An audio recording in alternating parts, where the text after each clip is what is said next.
வீட்டுக்குள்ளேயே மாற்றம் இல்லைனா வெளியே எப்படி மாற்றம் வரும்? எல்லாரும் ஒன்றா சேர்ந்து சாப்பிட்ணும், எல்லாரும் ஒன்றா சேர்ந்து பூஜை சாமி கும்பிடணும், எல்லாரும் ஒன்றா சேர்ந்து வெளியே போகணும் அப்படின்னு சொல்கிறவங்க மட்டும் எல்லாத்தையும் சாப்பிட்றதுக்கெல்லாம் பண்ணி எடுத்து வச்சிட்டியா, வெளியே போகிறதுக்கு திங்ஸ் எடுத்து வச்சிட்டியா, பூஜை பண்ணத்துக்கு எல்லாமே ஆர்கனைஸ் பண்ணிட்டியா அப்படின்னு சொல்லிட்டு ஒருத்தவங்களை மட்டும் பாயிண்ட் அவுட் பண்ணி கேட்பாங்க. இன்புட்டில் இல்லைன்னா எப்படிங்க அவுட்புட்டில் வரும்? எல்லாரும் சேர்ந்து சமைக்கணும், எல்லாரும் சேர்ந்து ஒரு வேலையை பார்க்கணும், ஒரு இடத்துக்கு போகிறோன்னா எல்லாரும் சேர்ந்து எடுத்து வைக்கலாமே, தப்பு இல்லையே.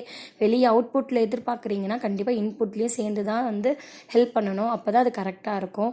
நான் நேற்று பார்த்தீங்கன்னா புதினா துவையல், தேங்காய் போட்டு துவையல் அரைச்சி அதில் நெடக்கல்ல எல்லாமே தாளித்து போட்டு புதினா சாதம் பண்ணி வெண்டைக்காய் வறுவல் பண்ணியிருந்தேன்.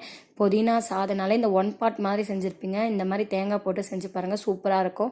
அதுக்கு ஆப்டாக கடலப்பருப்பு உளுந்து இதெல்லாம் பொடி பண்ணி வறுத்து வெண்டைக்காய் பொரியல் பண்ணிவிட்டு லாஸ்ட்டாக அந்த வெண்டைக்காய் பொரியல் கொஞ்சம் சாதம் போட்டு சாப்பிட்றதுக்கு யாரும் பிடிக்கும்? ஆற்றுலேயே புற ஊற்றின தயிர் பழைய